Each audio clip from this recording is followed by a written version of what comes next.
الحمد لله نحمده ونستعينه ونستغفره ونؤمن به ونتوكل عليه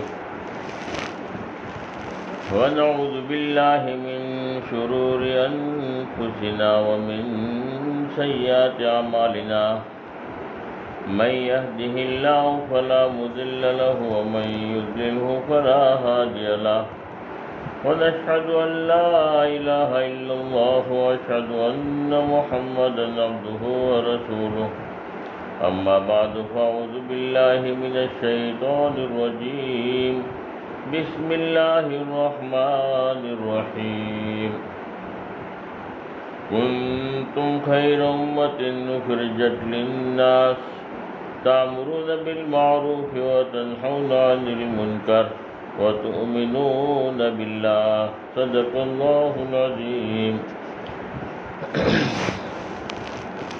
محترم میری مائیں اور بہنیں، ایک مرتبہ آہستہ سے درود شریف پڑھ لیں۔ اللہم صلی علی محمد وعلی آل محمد وبارک وسلم۔ محترم میری مائیں اور بہنیں، اللہ کا بہت بڑا احسان ہے، کرم ہے کہ اللہ پاک نے ہمیں حضور پاک صلی اللہ علیہ وسلم کی امت کے اندر پیدا فرمایا۔ حضور پاک صلی اللہ علیہ وسلم کا مقام اتنا اونچا مقام ہے کہ اللہ کے بعد اگر کسی کا مقام ہے تو سرکار مدینہ صلی اللہ علیہ وسلم کا مقام ہے۔ حضور پاک صلی اللہ علیہ وسلم کو پیدا کرنا مقصود نہ ہوتا تو دنیا کی کسی چیز کا وجود ہی نہ ہوتا، نہ زمین ہوتی، نہ آسمان ہوتا، نہ چاند ہوتا، نہ سورج ہوتا، کچھ بھی نہ ہوتا۔ پوری کائنات کو اللہ نے بنایا ہے، اپنے پیارے حبیب صلی اللہ علیہ وسلم کی برکت سے بنایا ہے۔ اور اللہ کے نبی پوری دنیا کے قیامت تک کے آنے والے ہر ایک انسانوں کے نبی بن کر آئے، جو مانے اس کے بھی نبی، جو نہ مانے اس کے بھی نبی۔ قیامت تک پوری دنیا میں کوئی نبی نہیں آئے گا، اس لیے جس کو بھی کامیاب ہونا ہے اللہ کے نبی کے دامن کو پکڑنا پڑے گا، اللہ کے نبی کی اتباع کرنی پڑے گی، اللہ کے نبی سے محبت کرنی پڑے گی، اللہ کے نبی کے راستے پر چلنا پڑے گا، اللہ کے نبی کی بتائی ہوئی ہدایت پر اپنے آپ کو عمل کرنا پڑے گا، وہی کامیاب ہو سکتا ہے۔ جس نے نبی کی مانی اس نے اللہ کی مانی، جس نے اللہ کی مانی، یعنی اللہ کی ماننا نبی کی ماننے میں ہے، نبی کی اتباع اللہ کی اتباع ہے۔ اس لیے ہمارے لیے ضروری ہے کہ ہمارے دلوں میں سب سے پہلے محبت اللہ کے نبی کی ہو، اللہ کے نبی کے ہم اتباع کرنے والے بنیں، ہر لائن میں ہم اتباع کریں۔ اسی میں ہماری جو ہے دنیا کی بھی کامیابی ہے اور مرنے کے بعد کی لامحدود آنے والی زندگی ہے، اس میں بھی اللہ پاک ہمیں کامیاب کریں گے۔ اور اللہ کے نبی سے بڑھ کر کوئی ہمدرد نہیں ہے۔ اللہ کے نبی کے اتنے سارے احسان ہیں کہ جس کا ہم شمار ہی نہیں کر سکتے، اور خصوصاً ہمارے ماں بہنوں پر تو اللہ کے نبی کے عجیب و غریب احسان ہیں۔ سب سے زیادہ احسان فرما کہ ہماری ماں بہنوں کے اوپر ہیں۔ جس زمانے میں اللہ کے نبی پیدا ہوئے اس زمانے میں عورت کا کوئی مقام ہی نہیں تھا، کوئی عزت نہیں تھی، کوئی وقت نہیں تھی، ان کو جو ہے لوگ برا سمجھتے تھے۔ لڑکی کی پیدائش کو فرما کہ اتنا برا سمجھتے تھے کہ بعض لوگ زندہ دفن کر دینا جو ہے اچھا سمجھتے تھے، فخر کی بات سمجھتے تھے۔ اپنے گھر میں لڑکی پیدا ہوئی تو وہ برا سمجھتے تھے، اور زندہ دفن کر دیا تھا، لڑکیوں کو زندہ دفن کر دیا کرتے تھے، اتنا برا سمجھنے والی قوم تھی۔ اللہ کے نبی کے احسانات دیکھو، ماں بہنوں کے اوپر دیکھو کہ اللہ کے نبی نے خوشخبری دیا کہ جس کے گھر میں سب سے پہلے لڑکی پیدا ہو وہ گھرانہ خوش ہو جائے، جس کے گھر میں رحمت آ گئی۔ اللہ نے لڑکی کو رحمت سے تعبیر کیا، اور اللہ پاک جب کسی کے گھر میں لڑکا پیدا ہوتا ہے تو اللہ رب العالمین لڑکے کو یہ فرماتے ہیں کہ جا تیرے ماں باپ کے گھر پر اور تیرے ماں باپ کی تو مدد کر۔ اس لیے کہتے ہیں کہ اگر لڑکا پیدا ہوتا ہے تو ایک اللہ کی نعمت ہوتی ہے، اور جب لڑکی پیدا ہوتی ہے تو اللہ رب العالمین کیا فرماتے ہیں، انداز دیکھو۔ اللہ رب العالمین نے یہ فرمایا اگر کسی کے گھر میں لڑکی پیدا ہوئی تو اللہ رب العالمین خود فرما رہے کہ جا تیرے ماں باپ کے گھر پر جا اور تیرے ماں باپ کی میں خود مدد کروں گا۔ جس کی مدد اللہ پاک کرے بتاؤ اس کا تو کیا ٹھکانہ۔ اللہ رب العالمین اس کے تو سارے کام بنیں گے، اللہ کے نبی اس کا کتنا اونچا مقام ہوگا کہ جس کی اللہ مدد کا وعدہ کرتا ہو۔ ایک لڑکی کی پیدائش پر اللہ نے وعدہ کیا کہ میں مدد کروں گا، اور ایک مرتبہ اللہ کے نبی بیٹھے ہوئے تھے، صحابہ کرام کا مجمع بیٹھا ہوا تھا، تو اللہ کے نبی نے فضیلت بیان کیا، اگر کسی کے گھر میں 3 لڑکیاں پیدا ہوئی ہو اور تینوں لڑکیوں کی پرورش کرے، اچھا نام رکھے، اور بالغ ہو جانے کے بعد میں اگر ان کا نکاح کر دیا تو وہ ماں باپ کے لیے جنت واجب ہو گئی، وہ جنت کے حقدار ہو گئے۔ ایک صحابی کھڑے ہوئے اور فرمایا کہ کسی کے گھر میں 2 لڑکیاں ہو، اللہ کے نبی نے فرمایا کہ ان کے لیے بھی یہی بشارت ہے۔ پھر ایک صحابی کھڑے ہوئے اگر کسی کے گھر میں 1 ہی لڑکی ہو تو اللہ کے نبی نے فرمایا کہ ان کے لیے بھی یہی بشارت ہے۔ یعنی ایک لڑکی بھی اگر پیدا ہوگی گھر کے اندر تو سمجھو کہ ہمارے لیے جنت کا سامان تیار ہو گیا۔ جنت کا وعدہ اللہ کے نبی نے کیا ہے، فرمایا کہ اس میں کوئی شک نہیں ہے، وہ جنتی آدمی ہے جس کے گھر میں لڑکیاں ہوتی ہوں۔ لڑکی کی پیدائش پر ہمیں خوش ہونا چاہیے، ناراض نہیں ہونا چاہیے، بلکہ اللہ کے نبی نے رحمت سے تعبیر کیا ہے۔ اللہ رحمت ہے، اللہ کے نبی نے کیسی ترغیب دی ہے کہ اگر کسی کے گھر میں لڑکا بھی ہے لڑکی بھی ہے دونوں ہیں تو باپ جو ہے گھر پر جاتا ہے اور کوئی سامان لے کر جاتا ہے، کوئی پھل فروٹ لے کر جاتا ہے، کوئی میٹھی چیز لے کر جاتا ہے، تو حکم یہ ہے کہ سب سے پہلے لڑکی کو دینا، بعد میں لڑکے کو دینا۔ لڑکی کا اتنا احترام اور لڑکی کی اتنی قدر کرنے کی وہ تاکید کی ہے، یعنی اللہ ہمارے ماں باپ نے اس کا تو اندازہ لگا کہ ہمارے نبی نے عورت کو کتنا اونچا مقام دیا ہے، اور کس انداز سے اللہ کے نبی نے جو ہے عورت کی جو ہے مقام کو بڑھایا ہے۔ اور آج نادین نہ ہونے کی وجہ سے، اللہ کے نبی پر یقین نہ ہونے کی وجہ سے آج بہت ساری ماں بہنیں جو ہے فرمایا کہ جب پتہ چلتا ہے لڑکی کا تو فرمایا کہ جو ہے ان کو جو ہے پیٹ کے اندر ہی جو ہے اس کو ختم کر دیا جاتا ہے۔ بہت بڑا، جیسے زندہ آدمی کو قتل کر دینا گناہ ہے، ویسے ہی پیٹ کے اندر بھی اگر بچے کو اگر ہم کسی بھی طریقے سے اگر اس کو ختم کریں گے تو اتنا ہی بڑا گناہ ہوگا۔ بلکہ ہمیں تو خوشی ہونی چاہیے۔ ہمارے وہاں ایک مولانا تھے جن کے گھر میں 12 لڑکیاں تھیں، اب ایک بھی لڑکا نہیں، 12 لڑکیاں تھیں، اور پورا گاؤں مولانا کی بڑی عزت کرتا تھا، بڑی قدر کرتا تھا، مولانا سے بڑی محبت کرتا تھا۔ 13ویں مرتبہ جو ہے جب امید باندھی گئی کہ اب تو انشاءاللہ لڑکا ہوگا، اب وہ بھی دعا کر رہے ہیں، بیوی بھی دعا کر رہی ہے، ماں باپ بھی دعا کر رہے ہیں، لڑکی کے ماں باپ بھی دعا کر رہے ہیں، ہاں لڑکے کے ماں باپ بھی دعا کر رہے ہیں، بلکہ پورے گاؤں میں ایک عجیب و غریب دعاؤں کا ماحول ہے۔ محلے والے بھی دعا کرتے ہیں کہ اب مولانا کو لڑکا ہوئے تو اچھا ہے، اور جو بھی سنتا تھا اور ان کے دل سے آٹومیٹک دعا نکلتی تھی کہ اللہ پاک اب انشاءاللہ مولانا کو جو ہے لڑکا دیں گے، اور ایک ایسا ماحول تھا کہ اب تو انشاءاللہ لڑکا ہی آئے گا۔ اب 13ویں مرتبہ جب جو ہے ہاسپٹل میں جو ہے جب خبر آئی کہ 13ویں مرتبہ بھی لڑکی پیدا ہوئی ہے، جب 13ویں مرتبہ جب لڑکی پیدا ہوئی تو سارے کے سارے لوگوں کے چہرے اتر گئے، بیوی کا چہرہ اترا ہوا ہے، ماں باپ کا چہرہ اترا ہوا ہے، اور جتنے بھی رشتہ دار تھے، ملنے جلنے والے تھے، سب کے چہرے پر ایک غم، ایک ماتم جیسا جو ہے نظر آ رہا تھا۔ اب وہ مولانا کو پتہ چلا کہ اللہ نے جو ہے مجھے 13ویں لڑکی دی ہے، اور جب خبر آئی تو مولانا تو بڑے خوش تھے، اللہ پر بھروسہ تھا، اللہ پر یقین بنا ہوا تھا کہ یہ تو میرے لیے جنت کا سامان ہے۔ اب دیکھا ماحول ایسا نظر آ رہا ہے، ایک غم کا ماحول ہے، سب کے چہرے اترے ہوئے ہیں۔ مولانا نے دیکھا کہ یہ کیا ہے، تم اتنی ناراض کیوں نظر آ رہے ہو؟ اللہ نے جو میرے مقدر میں 13ویں لڑکی لکھی ہے، میں تو اس سے بڑا خوش ہوں، مجھے تو کوئی غم نہیں ہے۔ اور فرمایا کہ اس کی تلافی کے لیے مولانا نے پورے گاؤں میں پیڑے بیچے 13ویں لڑکی پر، پورے گاؤں میں جو ہے خوشی کا ایک اظہار ظاہر کیا کہ غم کا ماحول ختم ہو جائے، کہ یہ غم نہیں ہونا چاہیے بلکہ خوشی ہونی چاہیے۔ یعنی اللہ کے بھروسے پر ہمیں بھروسہ ہونا چاہیے۔ اللہ کے نبی نے بتایا تو ہمیں تو کتنی بڑی خوشی ہونی چاہیے کہ ہماری تو آخرت ہمیشہ ہمیشہ کی بنتی ہے۔ اور آج دیکھو بہت ساری جگہ پر جو ہے لڑکے بھی ہوتے ہیں، لڑکیاں بھی ہوتی ہیں، کیونکہ بڑھاپے کے اندر بعض مرتبہ جو ہے لڑکے جو ہے اپنی بیوی آنے کے بعد میں بدل جاتے ہیں، مگر لڑکیاں جو ہے ان کو سنبھال لیتی ہیں۔ اللہ نے عجیب و غریب یعنی جو ہے لڑکیوں کے دلوں میں محبت ڈالی ہوتی ہے ماں باپ کی، اس لیے فرمایا کہ ہمیں بڑا احسان ماننا چاہیے۔ اللہ کے نبی نے فرمایا کہ خوش ہو جانا چاہیے کہ ہمارے گھر میں لڑکی پیدا ہوئی۔ اللہ نے دیکھو دوسری بھی بات بتاؤ کہ دیکھو عورت کا اللہ نے مقام کتنا اونچا بنایا ہے، اور اللہ نے عورت سے کتنا کام بھی لیا ہے اور عورت کی قدر کرنے کی کتنی ترغیب دی ہے۔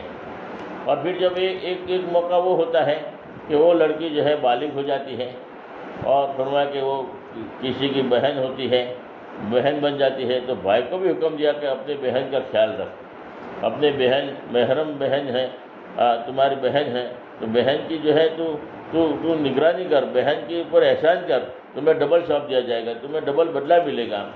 اور فرمایا کہ جب نکاح ہو جاتا ہے، کسی کی بیوی بن جاتی ہے، تو اللہ نے فرمایا کہ قیامت کے دن سب سے قریب وہی آدمی ہوگا جو اپنی بیوی بچوں کے ساتھ احسان کا معاملہ کرے، اچھا معاملہ کرے، اچھے اخلاق کے ساتھ پیش آئے۔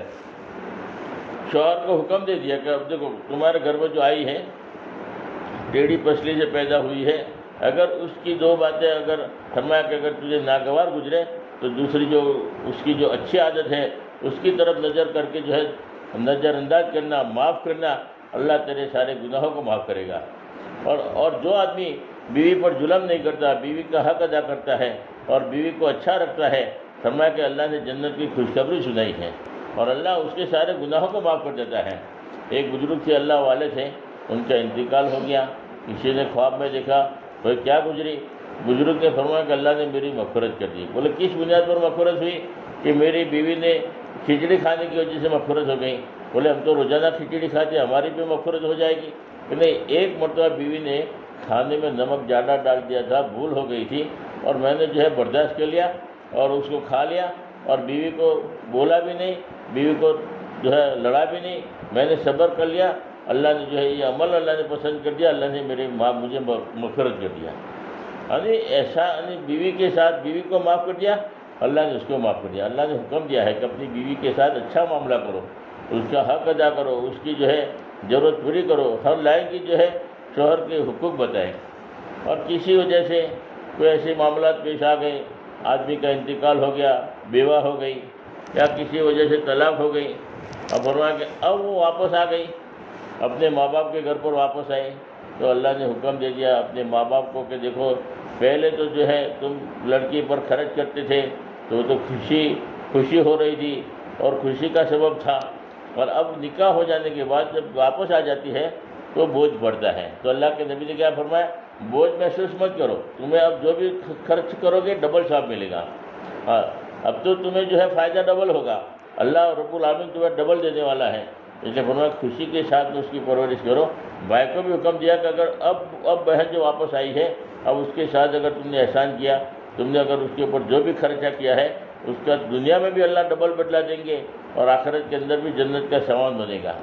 اور پورے گاؤں والوں کو بھی ذمہ داری دے دیا کہ اگر ایسی کوئی بیوہ عورت ہے تو اس کی جو ہے فکر کرو، اس کے اوپر جو بھی خرچ کیا جائے گا، یتیم بچوں کے اوپر جو بھی خرچ کیا جائے گا، اللہ رب العالمین تمہارے لیے جنت کا وعدہ فرماتے ہیں۔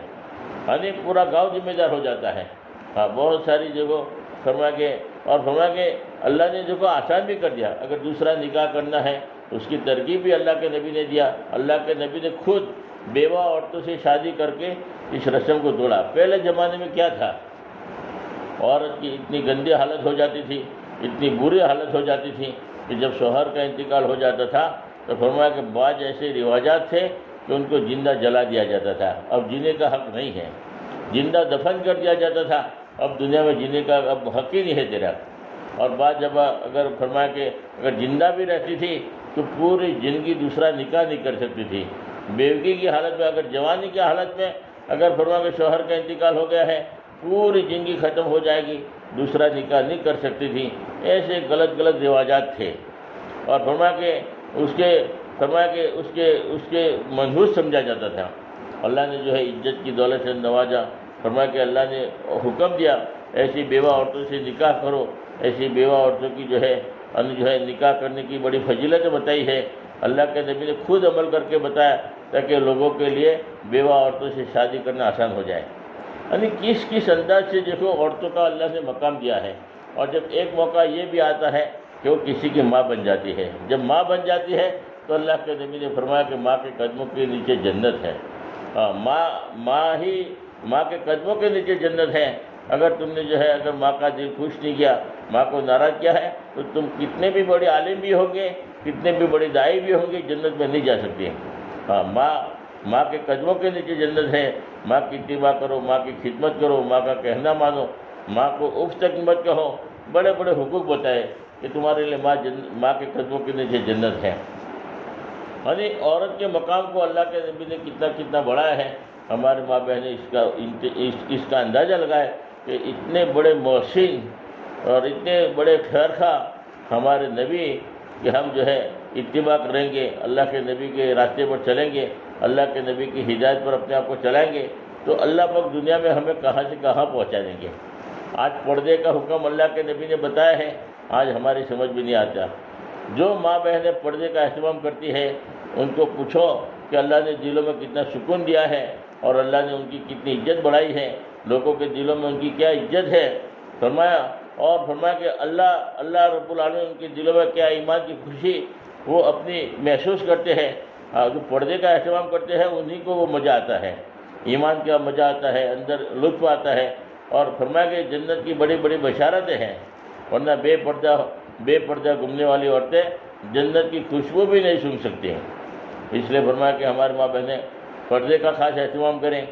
اور دوسری بات، عورت کا سب سے بڑا حق جو ہے وہ خاوند اپنا جو ہے شوہر کی اتباع ہے۔ شوہر کی ہم خوب قدر کریں۔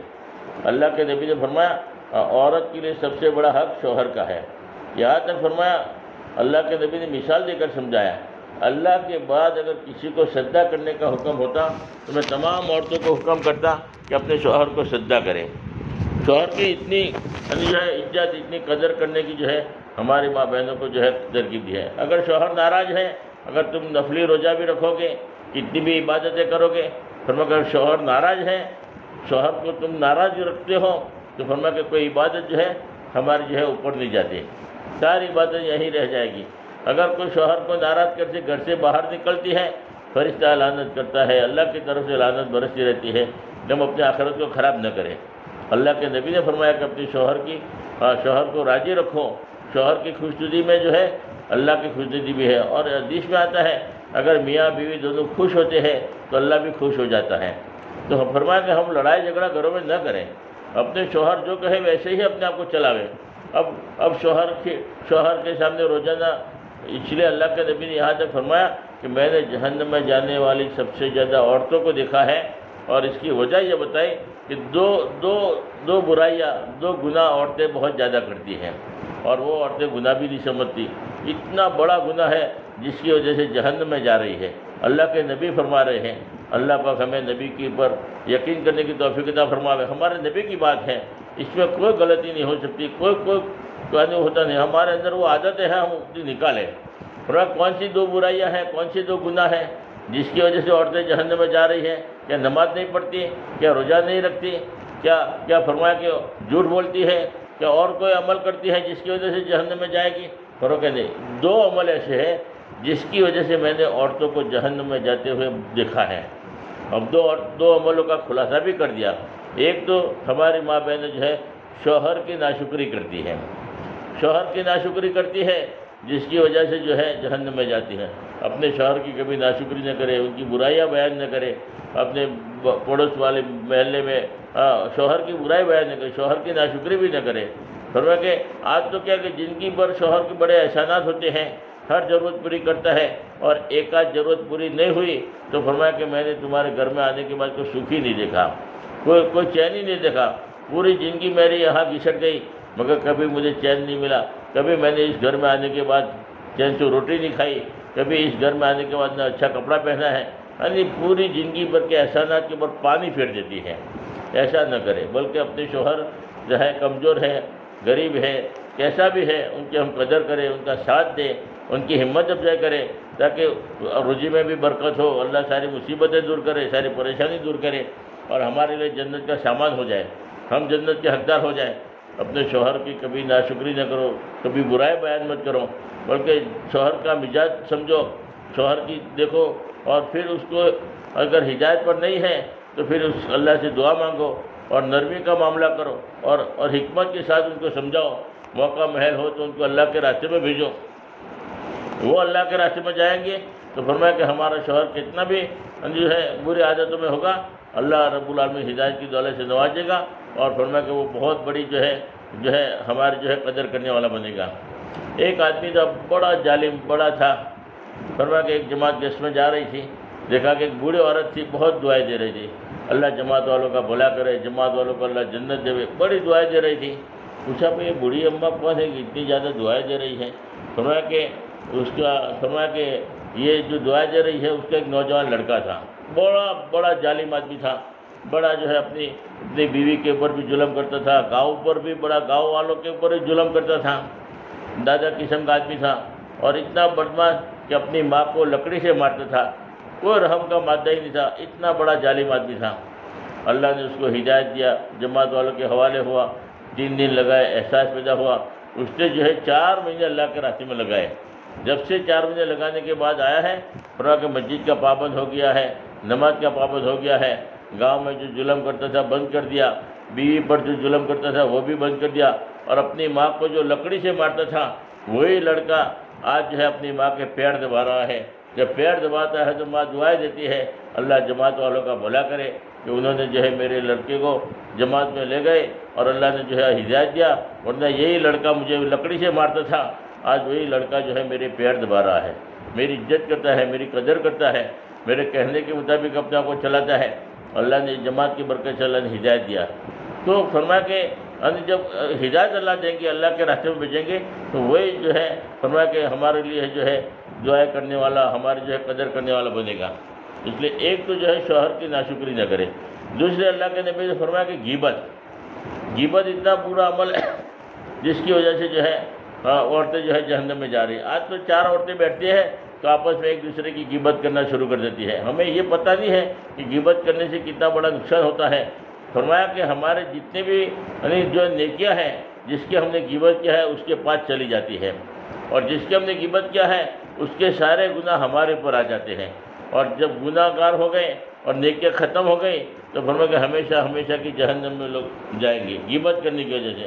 ایک بزرگ تھے بہت بڑے اللہ والے تھے، ان کے ایک آدمی غیبت کر رہا تھا، پوچھا بھائی یار تمہاری تو فلاں آدمی غیبت کر رہا ہے، تو بزرگ تو اللہ والے تھے، اللہ نے ان کو حکمت بھی دی تھی اور اللہ نے علم بھی دیا تھا، اللہ سے تعلق بھی تھا، مگر یہ لوگ ہر ایک کی ہر آدمی عزت کرے، ہر آدمی تعریف کرے، ایسا نہیں ہوتا، تو ان کو تو برائیاں کرنے والا ہے، اس لیے برائی کر رہا تھا۔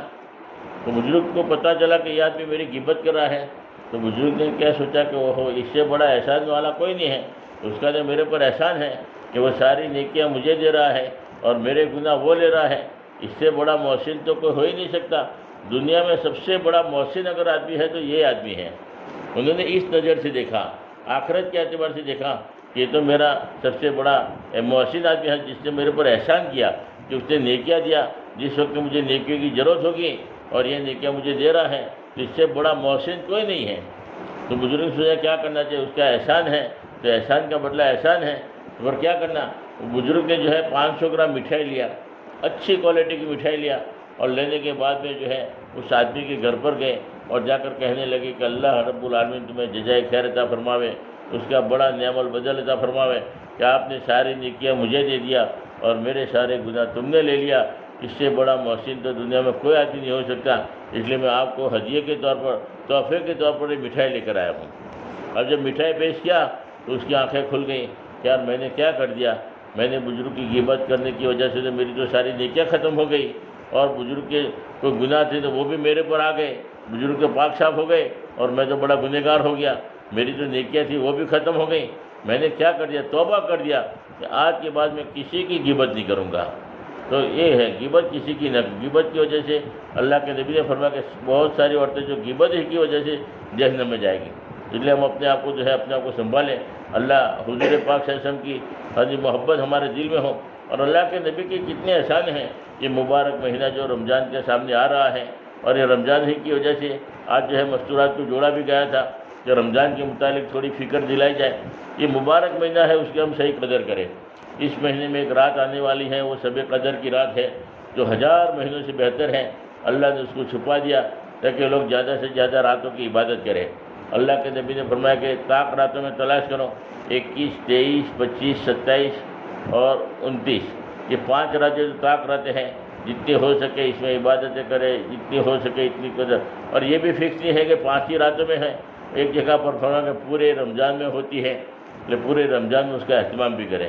اور اس مہینے کے اندر اللہ پاک جو ہے یعنی فرض کا ثواب 70 فرضوں کے برابر دے دیتے ہیں، اور نفل کا ثواب بھی فرضوں کے برابر ہو جاتا ہے. اس کے اندر جو ہے یعنی جتنی ہو سکے اتنی زیادہ سے زیادہ جو ہے قرآن پاک پڑھنے کا اہتمام کریں. سب سے بڑا عمل رمضان کے اندر جو ہے قرآن شریف پڑھنا ہے. قرآن سے مناسبت ہے. قرآن بھی اللہ نے جو ہے اس مہینے میں نازل کیا ہے، شب قدر میں نازل ہوا، اس مہینے میں نازل ہوا. اس لیے قرآن کے ساتھ جو ہے بہت لگاؤ ہے کہ سب سے بڑا عمل اس مہینے میں زیادہ سے زیادہ قرآن پاک کی تلاوت کرنا. لوگ ماشاءاللہ جو ہے پہلے واقعات دیکھتے ہیں روزانہ ایک قرآن ختم کرتے تھے، یعنی ایسے پابند تھے. اللہ نے جو ہے بس حافظ تھے، اب بس پورا دن اسی میں لگا رہتا تھا. تو زیادہ سے زیادہ اہتمام قرآن پاک کی تلاوت کا ہو. اور دوسرا ایک عمل اللہ کے نبی نے بتایا ہے، 4 باتیں ایسی ہیں جس کا خوب اہتمام کرنے کا اللہ کے نبی نے حکم دیا ہے. ایک تو کلمے کی کثرت ہے، اشہد ان لا الہ الا اللہ، اور استغفار ہے، استغفار کی کثرت کرنا ہے. 2 چیزیں بہت ضروری ہے. کلمے کی کثرت ہے کہ افضل الذکر کلمہ ہے، اور اس سے بڑھ کر کوئی عمل ہی نہیں ہے. کہ کلمے کی کثرت اور استغفار کی تو ہمیں ضرورت ہے. استغفار جو ہے معافی مانگنا، اللہ ایسی جگہ سے روزی پہنچاتے ہوئے ہمیں گمان بھی نہیں ہوتا. تو کلمے کی کثرت، استغفار کی کثرت. اور 2 چیزیں دوسری ہے جنت کی طلب ہے اور جہنم سے پناہ مانگنا ہے. یہ 4 عملوں کا خاص اہتمام کرنا ہے.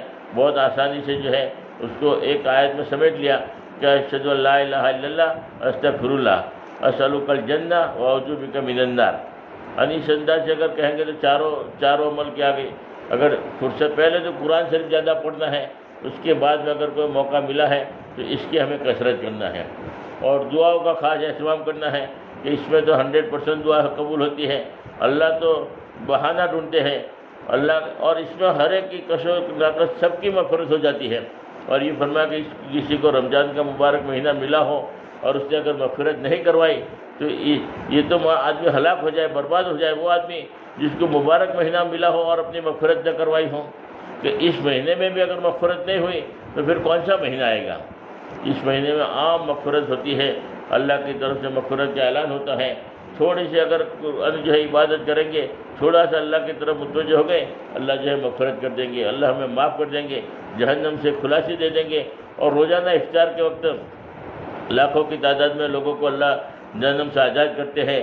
اور آخری موقع پر جتنے بھی افطار جو ہے آزاد کی، اس سے ڈبل اللہ پاک عید کے دن جو ہے آزاد کرتے ہیں.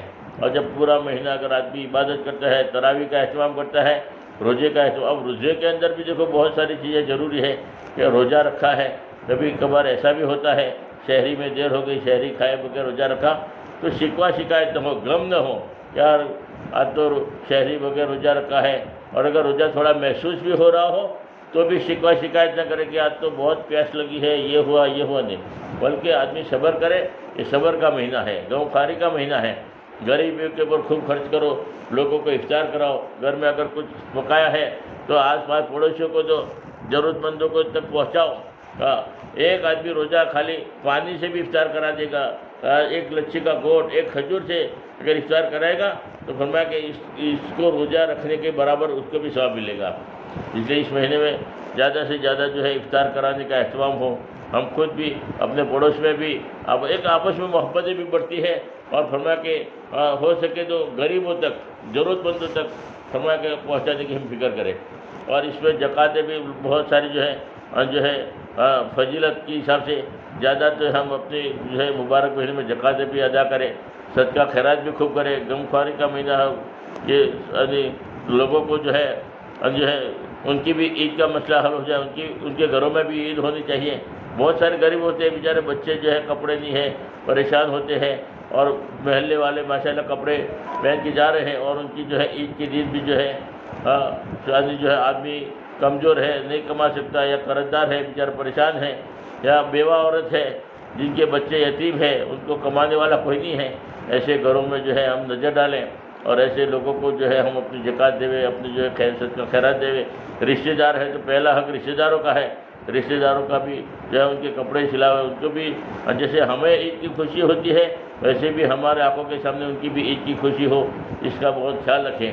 ہمیں یہ روزہ اس لیے کہ ہمیں بھی بھوک کا احساس ہوتا ہے، تو آدمی روزہ رکھتا ہے تو احساس ہوتا ہے کہ یار جو بیچارے غریب آدمی ہیں جن کو کھانا نہیں ملتا ان کو کتنی تکلیف ہوتی ہے، ہمیں ایک ٹائم کھانا جو ہے ہم نے قربان کیا تو اب کتنی بھوک کی تکلیف ہو رہی ہے، محسوس ہو رہی ہے، ویسے غریبوں کو بھی ہم خیال رکھیں کریں گے انشاءاللہ۔ اللہ رب العالمین ہمیں جو ہے رمضان کی صحیح قدر کرنے کی توفیق عطا فرمائے، اور رمضان کے مبارک مہینے کی ہر لائن کہتے ہیں تراویح کا خوب اہتمام خوشی کے ساتھ، بوجھ نہ سمجھے، اور روزہ رکھنے میں بھی فرمایا کہ آدمی کی خوشی ہو رہی ہو، اور عبادتوں کے اعتبار سے نوافلوں کا اہتمام ہو، تلاوت کا اہتمام ہو۔ رمضان میں بھی اگر ہمارا اشراق چلی گئی، چاش چلی گئی، اوابین چلی گئی، تہجد چلی گئی تو کیا فائدہ؟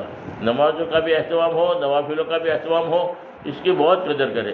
اعمال کرنے کی کریں گے، اور جو نہیں کرنے والے عمل ہم نہیں کریں گے، اللہ رب العالمین مغفرت کے اسباب، یہ مغفرت والا مہینہ ہے، رحمت والا مہینہ ہے، آگ سے خلاصی کا مہینہ ہے، اس لیے فرمایا کہ اس مہینے کی اللہ ہمیں قدر کرنے کی توفیق عطا فرمائے۔ وآخر دعوانا الحمدللہ رب العالمین۔ اور یہ جماعت آئی ہے انشاءاللہ، ہمت نگر کی جماعت ہے، 4 بجے کی جماعت ہے، تو یہاں سے بھی انشاءاللہ دیکھو ساتھی انشاءاللہ 3 جماعتیں جو ہے چلے کی 4 بجے کی گئی ہے، اور رمضان کے بعد جب چلے 4 بجے کی جماعت جائے گی تو ہماری ماں بہنیں طے کرے کہ ہمارے گھر میں ہر ایک بالغ مرد کو 4 مہینے اللہ کے راستے میں بھیجے، اور رمضان کے اندر زیادہ سے زیادہ 3 دن کی جماعتیں نکلے گی، ہر گھر میں ہر بالغ مرد کے 3 دن 2 مرتبہ 3 مرتبہ 4 مرتبہ لگ جاوے، یہی قدر کرنے کا مہینہ ہے۔ اللہ کے راستے میں جانے کے بعد 3 دن جو لگائیں گے تو 70 گنا زیادہ اور بڑھ جائے گا، اس لیے یہ اس مہینے کی صحیح قدر کرائے، باری باری سے اپنے لڑکوں کو، اپنے بھائی کو، اپنے گھر والوں کو بھیجے، 2 3 مرتبہ 3 دن ہر ایک کے لگ جانے چاہیے۔ ایک گھڑی ہے، پورے سال بھر تو جو ہے محنت پہ رہتے ہیں، مگر اس مہینے میں جو زیادہ سے زیادہ دین کا کام بھی ہو، عبادتیں بھی ہو، اور اللہ کے راستے میں نکلنے کے بعد فرمایا کہ جتنی بھی عبادت ہوتی ہے وہ تو 7 لاکھ سے بھی آگے بڑھ جاتا، اور 70 گنا اور زیادہ بڑھا دو تو زیادہ سے زیادہ 3 دن کی جماعتیں نکلے، اس کے لیے بھی ہماری ماں بہنیں دعا بھی کرے اور فرما کے ساتھ بھی دے۔ اور جو ماں بہنیں جو ہے اپنے گھر والوں کو 3 دن کے لیے جو ہے رمضان کے اندر جو ہے 2 مرتبہ 3 مرتبہ بھیجنا چاہتے ہیں، ان کا بھی نام لکھیں اور فرمایا کہ مسجد میں پہنچا ہو، اور چلے 4 بجے کے لیے جو رمضان کے بعد جو جانے والے ہیں جن کو ہم بھیجنا چاہتے ہیں رمضان کے بعد ہمارے گھر والوں کو 4 بجے کے لیے بھیجنا ہے، چلے کے لیے بھیجنا ہے، ان کا بھی نام لکھو، اور 3 دن کے لیے ہماری ماں بہنیں جو ہے مردوں کی جو ترتیب بنے گی تو 2 مرتبہ 3 مرتبہ جو ہے جائے، ان کی بھی درجہ، اور مستورات کی بھی جماعتیں 3 دن کی نکلتی ہے، یہاں پر بھی انشاءاللہ مستورات کی جماعت اگر 3 دن کی نکلے تو ہم اپنے آپ کو پیش کر کے مبارک مہینے میں بھی ہمارے 3 دن لگ جاوے۔